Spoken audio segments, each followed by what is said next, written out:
Qué Golazo time means we give you some analysis, recaps, reactions, and previews. Euro 2020, the story so far. Jimmy Conrad joins to discuss all the games that have gone on. We discuss a lot about Christian Eriksen, of course, as well. And we look ahead to matches for Tuesday, including, of course, France against Germany. We give you some Copa America action as well. Qué Golazo begins right now. It's US Open week, and the First Cut Golf podcast has all your needs covered as the world's best golfers travel to Torrey Pines. They're on the scene in California all week to give you daily fantasy advice, the best picks and props, and round-by-round analysis. Listen to the First Cut wherever podcasts are found, or you can stream every episode on YouTube. What's up, everybody? Welcome to Qué Golazo on this Monday. It's been a while. Jimmy Conrad, how are you, my friend? What's up, LME? First and foremost, happy birthday to you. Obviously, a big number, but that doesn't mean you're old. It just means you're awesome. That's all I'm saying. I love it. Hey, listen, thank you so much. And thank you, everybody, for the messages. Yes, I turned 40 this past weekend. My wife surprised me with an amazing party. We all got to wear snapbacks, Jimmy, because that, you know, my signature. So she gave everybody there a snapback. I'm wearing it right now. But Jimmy sent me a beautiful message, so did our producer, Lisa Roman, and of course, all of you. So thank you so much. I appreciate it. And what better way to celebrate than to talk about the beautiful game and two international tournaments, Jimmy Conrad. How excited are you right now? Oh, I'm buzzing. I love that we have both events kicking off. That is the Copa America and the European Championship, of course. Though I feel like the Copa America, it's conflicting. I don't know. It's conflicting. It's a little sketchy, but if we just focus on what's happening on the field, and if that's possible to not intertwine both off the field and on the field, you know, I'm excited to see these players perform, assuming they don't have COVID. That's all. That's exactly. I'm just throwing that in there. That in there. No, I'm with you. I'm with you 100%. Listen, everybody knows my sentiments about it. We have to talk about the game. Of course, there's conflicting issues about everything, but we got to talk about, and we will talk about it. But first, we begin, everybody, with Euro 2020. And this is actually our first sort of recap since the tournament started, because as you know, our format for the pod, a little different in the summer. We have a Monday to Friday show, no Sunday night recap. So we give you a little bit more on Monday, of course, that is today. And Jimmy joins us. And before we get going on the most recent games, including Spain's draw with Sweden, and, you know, we saw some worldies today from the Czech Republic as well, Jimmy Conrad, just give me your overall thoughts on how the Euros has been going for you so far. Well, from a team perspective, I would say that I've been pretty disappointed in the dark horses. Okay, so Turkey, what are you even doing against Italy? You try to absorb. And sure, okay, you get the game 0-0 to halftime. That was probably what you set out to do. In the second half, you had nothing. I thought the Italians looked very, very good. And then I thought Ukraine was actually going to show up and do something, and they blew it there at the end, their goalkeeper against the Dutch. Come on, Frank de Boer is the coach. If you can't beat a Frank de Boer managed Netherlands, it's just never going to happen for you. Andrei Shevchenko is the manager for Ukraine. We're never going to get a Frank de Boer interview here, I think. No, probably not. Sorry about that, but it might be for the best, to be honest. Let's just call it what it is, Luis. Croatia, I thought I was going to see a little bit more from them. Let's leave the scoreline out.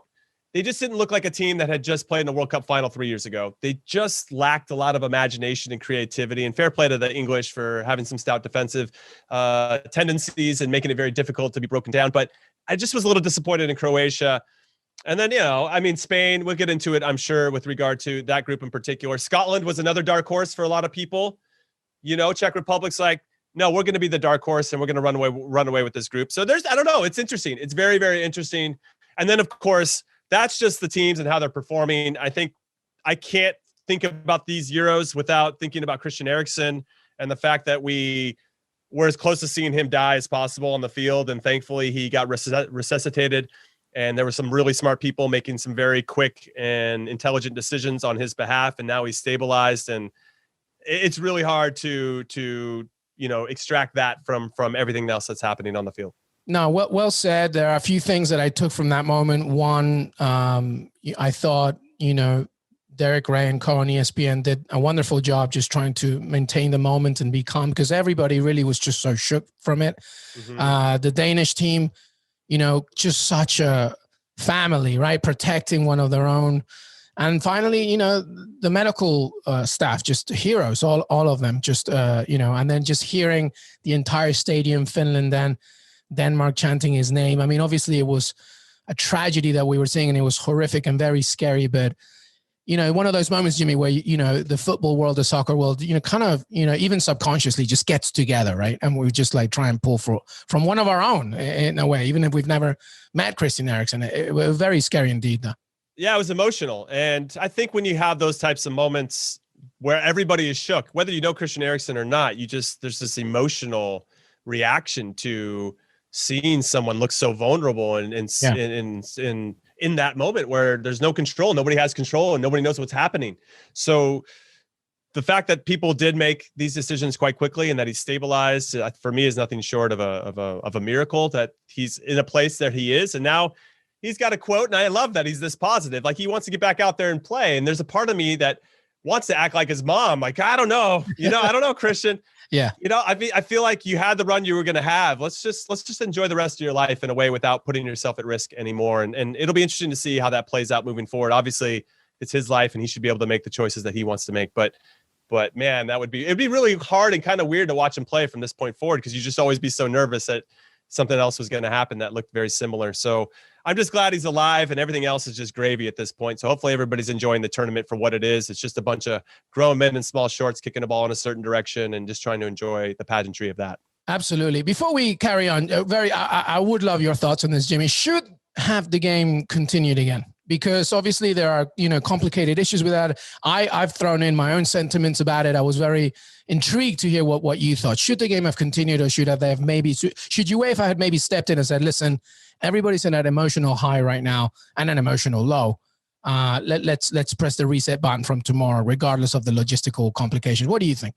Well, some of the stuff that you're hearing coming out of some of the players that played there, Kasper Schmeichel, his dad, Peter Schmeichel, that the Danish national team had to make a decision. There was an ultimatum. They had to forfeit and lose 3-0 and not play anymore, or they can go back on the fields, or they can play the next day. And I just thought that's a really rough decision to make when you just saw your friend look like he died on the fields. They don't really know all the details. Obviously, they saw him not walk off the field, but get off the field, and he seems alert and awake in some capacity. But you don't know what the ramifications are of that happening to somebody. So there's still probably a lot of unknown. I think this is what I think with regard to UEFA, they should have said the game's done for today. We'll come back and play it tomorrow. I believe the players probably would have been able to have more time to process. They would have gotten more information about Christian's status. They would have been able to take a deep breath. Let's be honest, just take a deep breath and maybe get to some real sleep. I mean, that's something that they should go see therapists for. They need to work through that process. That's a traumatic for everybody involved. It's very traumatic. So give that just some time. Even 12 hours would have made a big difference. The fact that they put that type of pressure on the team, and I know that there's TV contracts that everybody's beholden to and whatever it may be, but it just would have been nice to see some empathy and see some humanity involved in that decision-making, as opposed to really putting those guys. And then what I don't like, and I want to hear your thoughts on this, it just seems like UEFA's kind of using the old, well, they said they wanted to play, and really kind of maybe trying to get out of the responsibility of where they could have stepped in and said, hey, we think this is the best decision for the tournament. We think this is the best decision for your team and obviously for the players. That would have been nice to see, that type of leadership. Instead, it wasn't us. They decided they wanted to do it, and that feels, it doesn't feel good. I don't know exactly what the right word is. It feels like I want to take a shower sometimes when anything comes out of UEFA and FIFA's mouth. But CONMEBOL, you need 2 showers. Yeah, well, that's true. With CONMEBOL, yes. I've got to take a shower, then I got to take a bath, and I got to take a shower for the bath. Yeah, it's boil yourself. Yeah. But ultimately, I just thought it was a little bit too soon. You could tell that the players were coming out back on the field crying. Like, what? I mean, that's not a situation where you're asking players to play at the highest level and to perform at the highest level, and then you give them that situation. It just felt unfair. Yeah, I basically share your sentiments. And everybody knows, if you follow me on anything else, if you unfortunately follow me on anything else, you know that, listen, tragedy is a dangerous thing. It fogs your mind. And even if you said to yourself in that moment, I want to carry on playing, or you don't even have to be a player. It can be in any situation. I unfortunately, personally, I have many memories of tragedy, and it fogs your mind, and the emotional takes over the rational. So to your point, I feel like UEFA giving a choice, like this multiple choice, is really not productive for the mental state of a player. So really, they should have just been a leader and stepped in. Taylor Twellman shared a quote with me. So being a leader, it's not really about being a leader, but it's about making the right decision for the right people in the right moment. And I think they should have just said, look, we're going to just move this game, move it to Sunday. Everything else, just put it in the back drawer. It doesn't matter. We have to take care of all of you mentally and physically, of course, and Christian Eriksen. And I think that should have been the right thing to do. I would say, and I'm actually curious, we don't know how Denmark's going to do the rest of the tournament. I still think they're going to be shook in a lot of different ways. Of course, yeah. If we use them going back out on the field as a microcosm, it must have felt so pointless to be out there. Yeah. Like, what are we even doing out here? And when you're running around, like, I don't really care if the Finnish players score. I just want to make sure my friend is alive, and I want to make sure that it just you start to hit you at such a deeper level. Yeah. That you can really see in that moment, like just these tackle. What do we? I don't know. So I'm curious. They play Belgium next, and Belgium, obviously the favorites, look very good against Russia. Romelu Lukaku was up for it. I don't even know how you really gear up for that either. And there was a big headline in Copenhagen in Danish newspapers saying, we lost, but we also saved a life, and that's more important. We also won. So we won. Yeah, we won because we saved a life. So, to what you said about Taylor and the quote, it would have been nice to have somebody step up and kind of see everything from a 30,000 foot perspective, like the big picture. Pushing these guys to play when they're not feeling it was definitely not the right choice. Yeah, well said. Well said. All right, everybody. Let's carry on here. The most recent games as of this Monday, of course, Spain drew with Sweden 0-0. Poland lost to Slovakia, including Jimmy Conrad.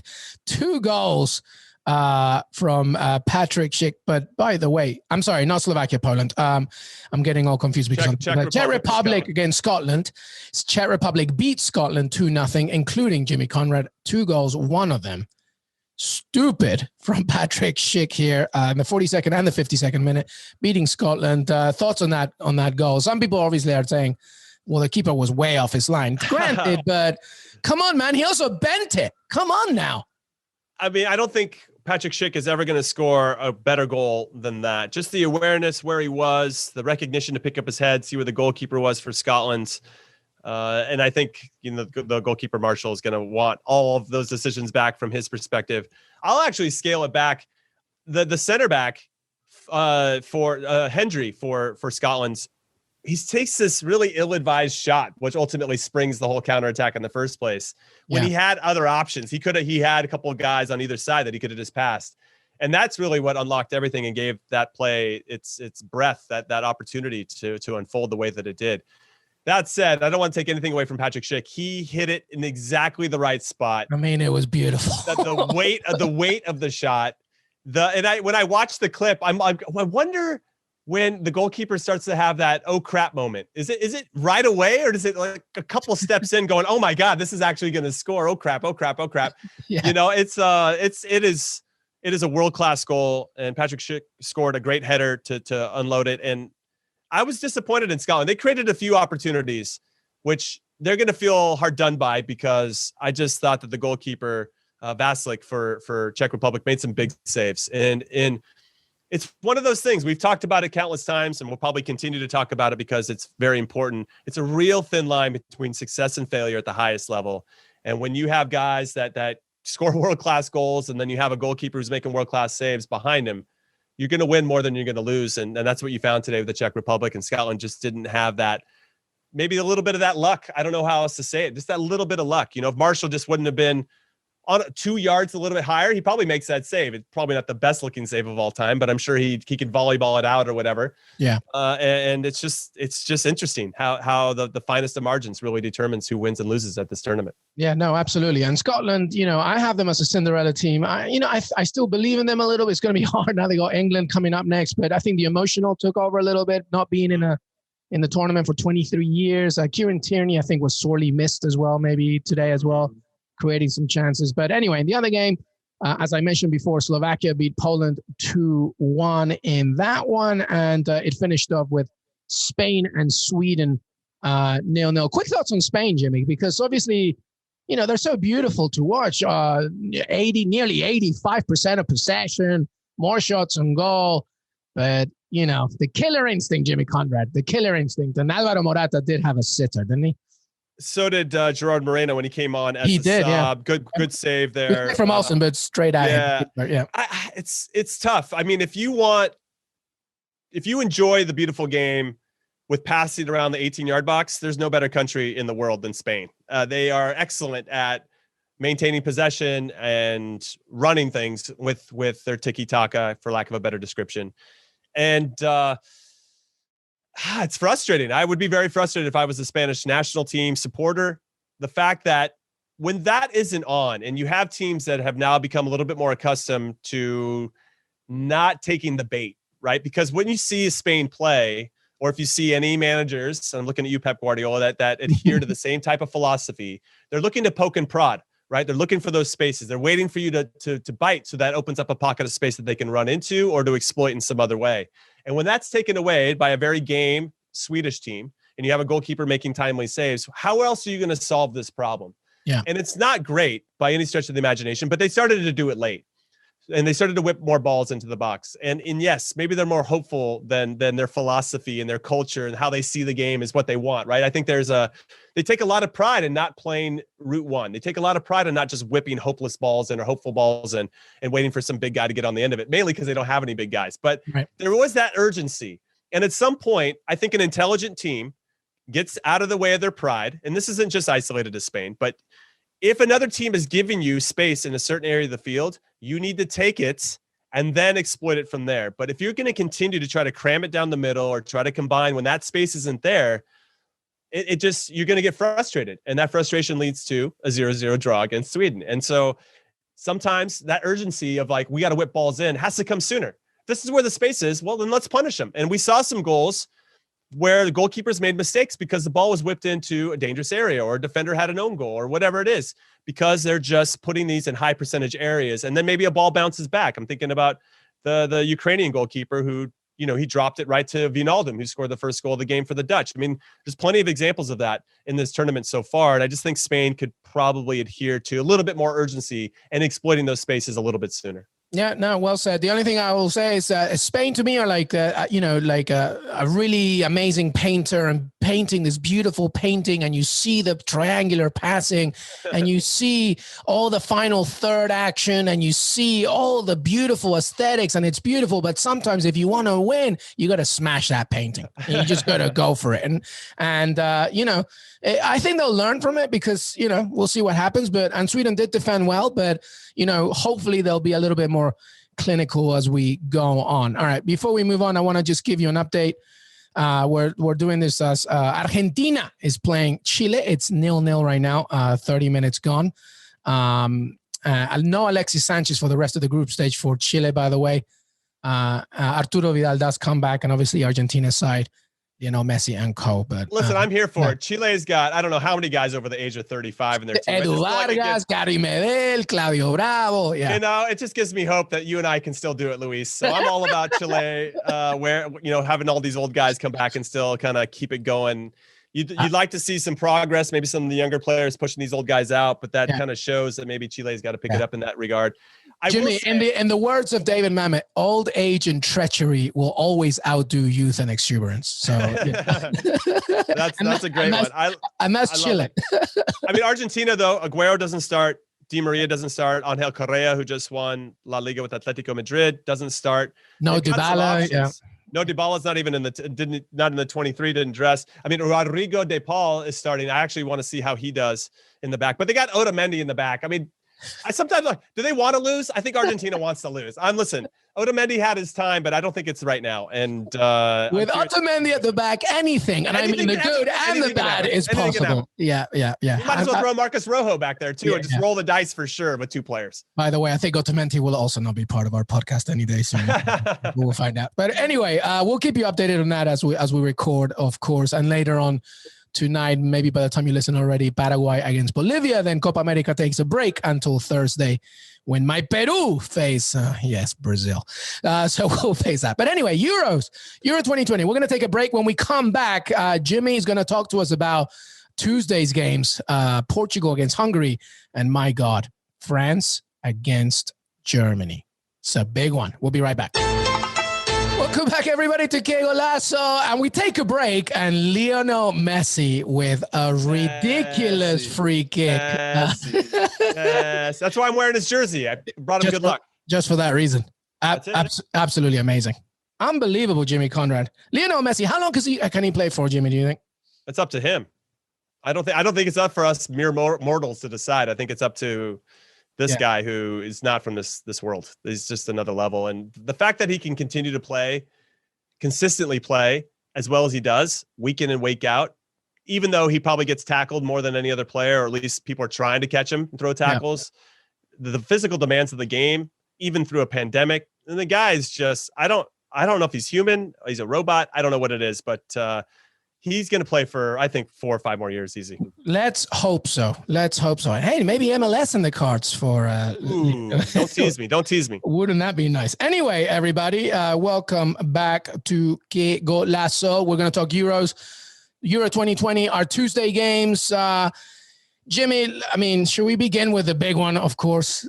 Why not? It's up to you. Yeah, let's go big. Let's do the headliner here. France against Germany. My goodness, this is Group F, the last of the first match day one of the group stages for all these groups. And France against Germany. Talk to me. Go anywhere you want. Oh, my God. Well, I'm going to start with the managers, and we'll go Germany first because Jogi Löw, this is his last tournament as the national team coach for his country. And I feel like maybe he stayed too long. You know, he had a good run there for a while after won the World Cup, maybe even the 2016 Euros, but you could see it grew a little bit stale. I remember the Confederations Cup in 2017, like a German C team. They put like a C team, B or C team, won it and just cruised. I was like, oh, they're the favorites. And they crashed out of the World Cup in 18. That might have been the time to make it happen. So there's that element. This is last gasp, like this last, can they have some success with Jogi Löw, his last time in charge? And then on the flip side, you have Didier Deschamps. And I didn't know this, but he could become the first person ever to enjoy winning the World Cup and the Euros as a player and manager. And that is ridiculous. Now, they lost in the final. That's kind of crazy. To Portugal in 2016. Yeah. Right? When Cristiano became the de facto coach at the end of that. Been massive cheerleader there. So we got history on the line for Deschamps to go through this. If the semifinals in 2016 in the Euros, France beat Germany. So there's a little revenge factor here with regard to that. Now, Germany are on a 12-game unbeaten record during the opening games of the Euros. Interesting. Yes. So they start very well, Germany. They do very, very well. Also, not since the inaugural tournament in 1960 have France lost their opening game. And that was a 5-4 thriller to Yugoslavia 61 years ago. Yes, you're going to remember that, and you're welcome for it. And Deschamps, we're old man, Jimmy. I remember that. Yeah, Deschamps' defense, they've had 4 clean sheets in the last 4 games. So we'll see if Germany's, I don't want to say potent if you got Timo Werner in your team. I'm just throwing the shade at Timo Werner, Champions League winner. You call him Golden Boot nominee, though. I did. I should. Well, there's the value there was crazy. Plus Right. Yeah. But it'll be that Germany's going to have a lot of work to do. And I think that it's going to be difficult for them in a lot of different ways. I think that they can get out of this with a draw. They would be happy. So I just think that France are going to win. I think it's going to be tight.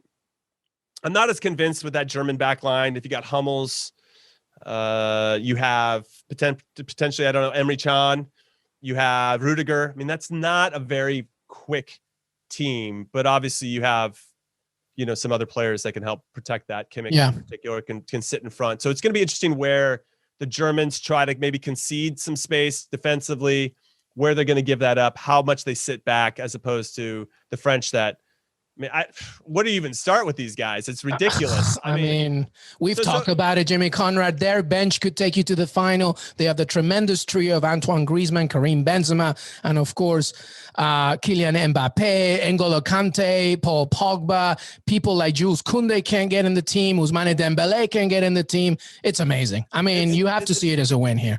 You have to see it as France winning. I think France are going to. It won't be easy, though. No, France are going to score. I don't see them putting up a 0 in this one. It's just a matter of whether I think Germany can score in return. So, right. This one's a coin flip on William Hill. France to win straight up is plus 170. Interesting. And that is tremendous value. So either whether you want to bet that straight up or if you want to put it in a parlay, I think France are going to do the business. I just think they have a little bit of a different sauce here. We have seen some upsets here at these Euros already, but the teams that should be winning, I not necessarily the dark horses, but like the Italys, the Englands, the heavy favorites they're taking care of business. Yeah, they're taking care of business. So I like Mbappe to score anytime plus 220. That's, you rarely get that type of value for Mbappe. That's very good. Anytime, not even in the anytime. That's good. But there is that issue, and I'm sure you've heard about it, the Kylian Mbappe versus Olivier Giroud issue. And for those that haven't heard, Olivier Giroud went public, didn't even talk to Kylian Mbappe apparently, just said publicly that Mbappe doesn't pass him the ball enough. And Mbappe heard about it through the press and was like, what the hell is he talking about? Like, just come talk to me in the locker room. Why do you have to go through the press? So now there's a little bit of a beef. My favorite part about it, though, is Kylian Mbappe says he doesn't want to make it a big deal as he's talking to the press about it. Like, well, of course you're going to make it a big deal. I have gathered you all today here to not make it a big deal. Exactly. So that's funny. And Lloris has now had to come out and say that they've, there's nothing there. They've squashed the beef or whatever it is. Yeah. I don't know. Maybe Benzema's getting into Mbappe's ear that Giroud is a go-kart. I don't know what it is, but I think Mbappe is going to be up for it. I think they're going to want to put their best foot forward. The Germans just lost recently to North Macedonia at home in World Cup qualifying. I know they had a big win prior to this, but it was against a team they should beat, so there's confidence obviously plays into it. But I just think that France have a little bit too much. It can hurt you in so many different ways. So yeah, sure. You shut off Mbappe. Well, Benzema can hurt you if he ends up starting. And Griezmann was the Golden Boot winner from the last Euros with 6 goals. He elevates his game with France. He elevates his game. Absolutely does. And you got Pogba off of a little bit deeper, but off his shoulder, a little bit more box to box, and N'Golo Kante protecting that back four. Yeah. I mean, we could probably argue the Germans, well, they have, Thomas Muller, and they have Serge Gnabry, and they have Joshua Kimmich, and they have all these players, Manuel Neuer in goal. Of course, Germans could go and get that. But I feel like when we look at France, they know they should win. And I want to throw this stat at everybody. The last time France won a World Cup in 1998, they won the Euros in 2000. Yeah, the double-double, yep. Yep, and now 2018, they won the World Cup. Maybe history is going to repeat itself. I think it's going to start with setting the tone in the first game. I think it's really important for them to get some points. If you want to take, there's a tremendous value on this game in a lot of different ways. Mm-hmm. France to win and both teams to score. That's the one I'm going for. Plus 420. Plus 420, Luis. That's crazy. What if you add, can you do France to win, both teams to score, Kylian Mbappe to score anytime? And then I like that because, well, listen, everybody, if Jimmy gives you France to win, both teams to score at 420, you do one bet aside for that one. And then what happens, Jimmy, if I add Kylian Mbappe as well? Yeah, I'm looking at it right now because I agree with you. I think Mbappe's got some really good value.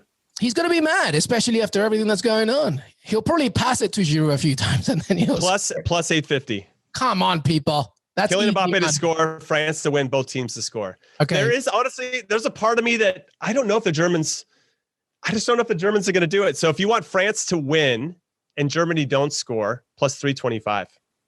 That's another good bet.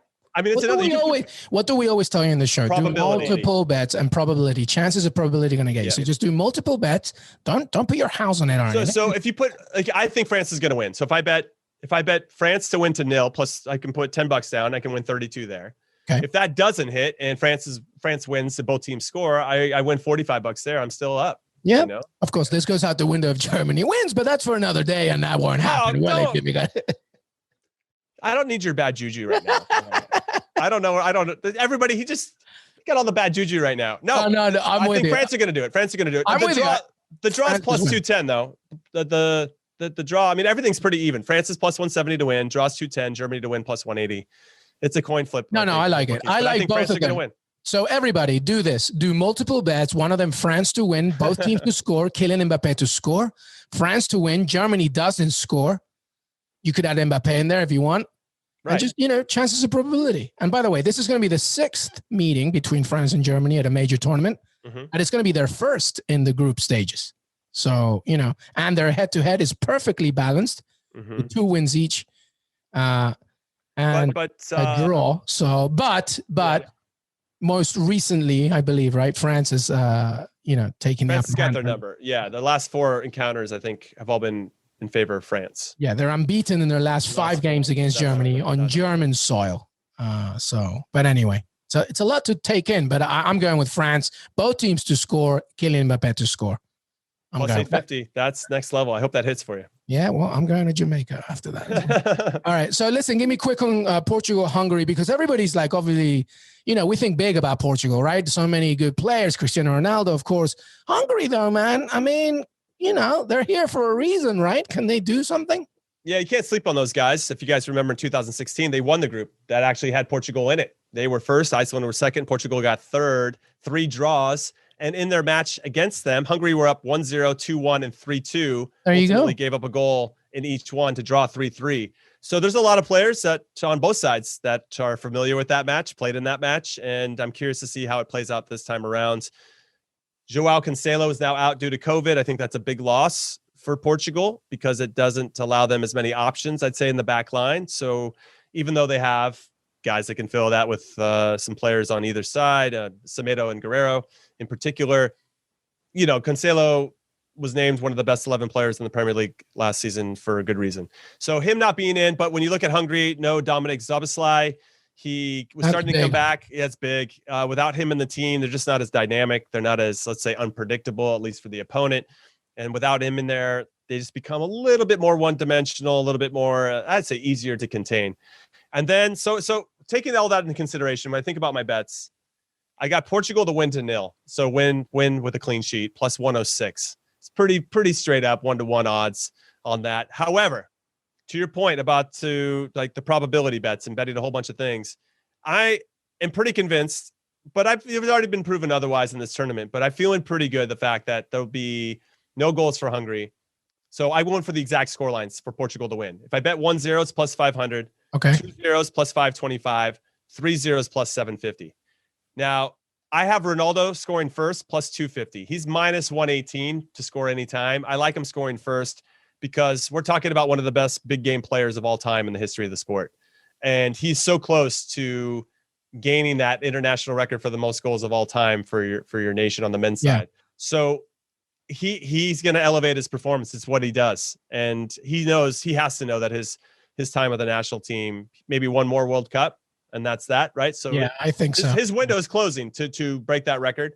And we all know that he's going to do everything he possibly can to continue to play until he does. That's just something that inspires him and motivates him. So I like him to come out and say, listen, my name's Cristiano Ronaldo. I'm scoring the first goal, and we are going to try to repeat as champions. So I like that mentality, and I think they're going to look for him because he demands. He's probably watching Argentina, Chile as well, and maybe he might be. Yeah, but anytime Messi scores, it's not too surprising to see Ronaldo want to match it, so that they have, at the very least, have to share the headlines. You don't see it as a goal fest, too, right? And probably 1-0, maybe. I mean, Hungary are very organized too, and they're not going to give you too much. And Portugal are not exactly somebody that I don't know. I mean, listen, Bruno Fernandes as well in there, and they have enough quality to make it creative. But do you see anything more than 1-0? Do you see a goal, multiple goals?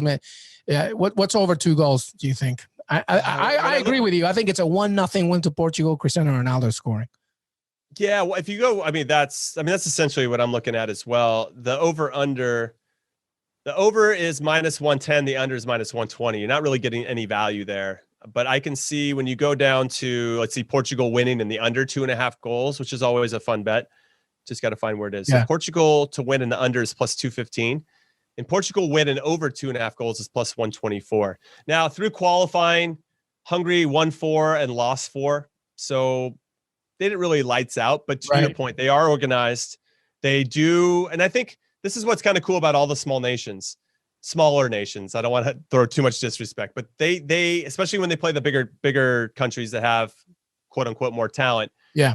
Their identity becomes very clear. And it's the survival mode that I don't think you can replicate if you're playing for a club team sometimes. But when you play for your country and you're wearing the flag on your chest or whatever it is, there's some kind of different energy that comes out. This I'll run. I'll never get tired when I wear this shirt. And so I could see that from Hungary, and obviously they can build off of what they did the time before when they got and won their group. So I don't think it'll be a goal fest. This manager for I think both managers were the same in 2016, so they're probably going to want to limit that. I could see Ronaldo scoring on a set piece, and making his presence known. I watched Spain-Portugal when they played a week and a half ago.